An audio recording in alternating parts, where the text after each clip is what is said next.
हम चाहे जितना ही आधुनिक हो जाएं, चाहे जितनी उन्नति कर लें, परंतु हमारे वास्तविक संस्कार जो पूर्ण या प्रकृति प्रदत्त संस्कार हैं, हम उन्हें चाहकर भी नहीं छोड़ सकते, क्योंकि वह संस्कार हमारे खून में शामिल हैं।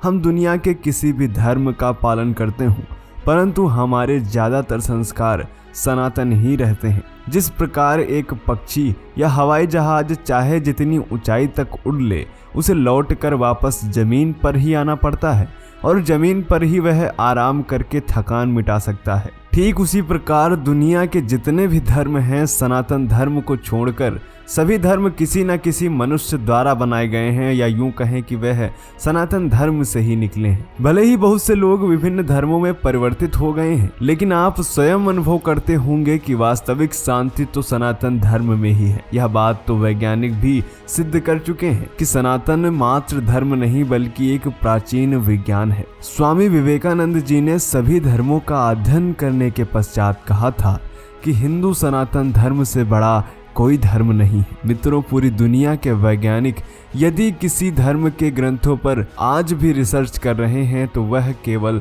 सनातन धर्म ही है, जिसका सबसे प्रमुख कारण यह है कि जो बातें सनातन धर्म ग्रंथों में हजारों लाखों वर्ष पहले से लिखी हुई हैं, वह सब आज की वैज्ञानिक खोजों से सिद्ध होता जा रहा है। उदाहरण के तौर पर पृथ्वी का आकार ही ले लीजिए।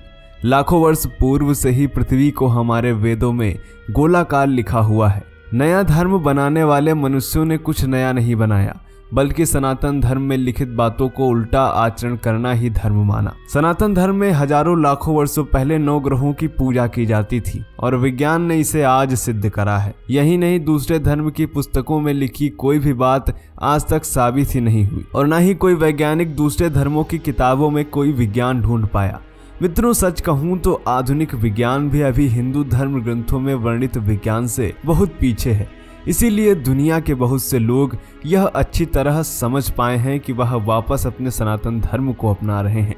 जी हाँ, आज हम आपको कुछ ऐसा ही बताने वाले हैं जिसे जानकर आप भी चौंक जाएंगे। नमस्कार, आप देख रहे हैं दी साइंटिफिक हिंदू। मित्रों, अभी हाल में ही कुछ दिन पहले आपने सुना होगा कि इंडोनेशिया के प्रथम राष्ट्रपति की बेटी और 5वीं राष्ट्रपति मेघावती सुकर्णोपुत्री की बहन सुकमावती सुकर्णोपुत्री ने इस्लाम धर्म को छोड़कर हिंदू धर्म में वापसी की। आखिर ऐसा अचानक क्या हुआ कि एक मुस्लिम राष्ट्र की, वह भी राष्ट्रपति की बेटी ने हिंदू धर्म अपना लिया? आखिर दुनिया के सबसे बड़े देश में राम राज्य जैसा माहौल क्यों हो गया है, आज जानेंगे इस वीडियो में। तो मित्रों, निवेदन करते हैं कि इस वीडियो को आप अंत तक देखें। आज का इंडोनेशिया 8वीं शताब्दी से पहले एक हिंदू राष्ट्र था। 8वीं शताब्दी की शुरुआत में अरब से आए मुस्लिम व्यापारियों ने यहाँ पर व्यापार के साथ साथ इस्लाम धर्म का प्रचार प्रसार किया। शुरुआत के यहाँ के शासकों ने इस्लाम धर्म अपनाना शुरू किया। धीरे धीरे पूरा इंडोनेशिया एक मुस्लिम राष्ट्र में परिवर्तित हो गया, परंतु उन्होंने अपनी सनातन संस्कृति व पहचान बनाए रखी। आप सब यह तो जानते ही होंगे कि इंडोनेशिया भले ही एक मुस्लिम राष्ट्र है, फिर भी वहाँ की राष्ट्रीय पुस्तक रामायण है। साथ ही यहाँ की राजकीय मुद्रा पर भी गणेश जी और लक्ष्मी जी की मूर्ति आज भी अंकित है। इंडोनेशिया के कोने कोने में आज भी आपको हिंदू मंदिर मिल जाएंगे। मित्रों, आज तक जहाँ जहाँ इस्लाम पहुँचा है, वहाँ मंदिर, मूर्तियाँ व प्राचीन संस्कृति पूरी तरह नष्ट कर दी गई, लेकिन इंडोनेशिया में प्राचीन संस्कृति आज भी सुरक्षित है। इसका आध्यात्मिक दृष्टि से देखें तो सबसे बड़ा कारण है एक प्राचीन भविष्यवाणी। जी हाँ मित्रों, यहाँ के मुस्लिम लोग भी पुजारी शब्दा पालन की भविष्यवाणी पर पूर्ण आस्था रखते हैं। पुजारी शब्दा पालन इंडोनेशिया के सबसे शक्तिशाली माजापहित साम्राज्य के राजा के दरबार में एक पुजारी थे। उसी समय में इंडोनेशिया में इस्लाम का आगमन हुआ। सन 1478 ईस्वी में राजा ब्रविजय ने हिंदू धर्म छोड़ इस्लाम धर्म अपना लिया। तब पुजारी शब्दा पालन ने राजा को श्राप देते हुए भविष्यवाणी की थी। पुजारी शब्दा पालन ने भरे दरबार में कहा था कि इंडोनेशिया में बार बार आपदा आएंगी। साथ ही उन्होंने यह भी कहा था कि यह देश भ्रष्टाचारियों से भर जाएगा और कहा था कि 500 वर्षों बाद मैं इंडोनेशिया में लौट कर आऊंगा और पुनः हिंदू धर्म स्थापित करूंगा। उन्होंने कहा था कि यहाँ के लोग फिर से हिंदू धर्म में वापसी करेंगे। पुजारी शब्दा पालन की भविष्यवाणी पर यहाँ के लोगों की आस्था इसलिए है कि इंडोनेशिया में बार बार भूकंप आता ही रहता है। अब तक हजारों लोगों की मौत भूकंप की वजह से हो चुकी है। सन 2004 में इंडोनेशिया में आई भीषण सुनामी में करीब 68,000 लोगों की मौत हो गई थी। यहाँ के लोगों का मानना है कि पुजारी सब्दा पालन के श्राप के कारण ही यहाँ ऐसी आपदाएं आती हैं। इसके अलावा इस देश में भ्रष्टाचार भी खूब है। मित्रों, सब्दा पालन ने कहा था कि अब मैं यहाँ से जा रहा हूँ और 500 सालों बाद वापस हिंदू धर्म को लाऊंगा।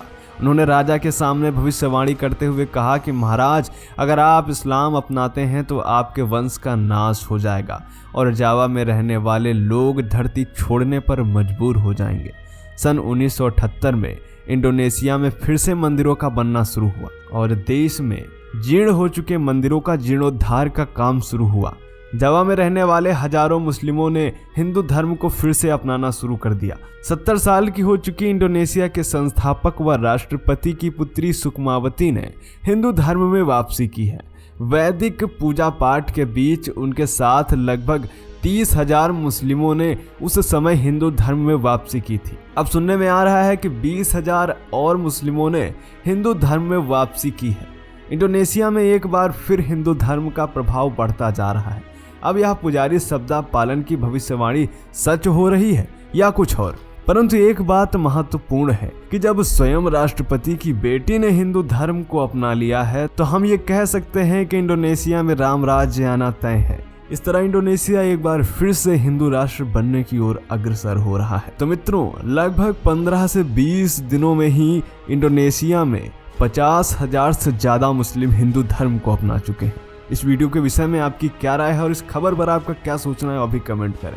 जय हिंद, जय भारत, वंदे मातरम।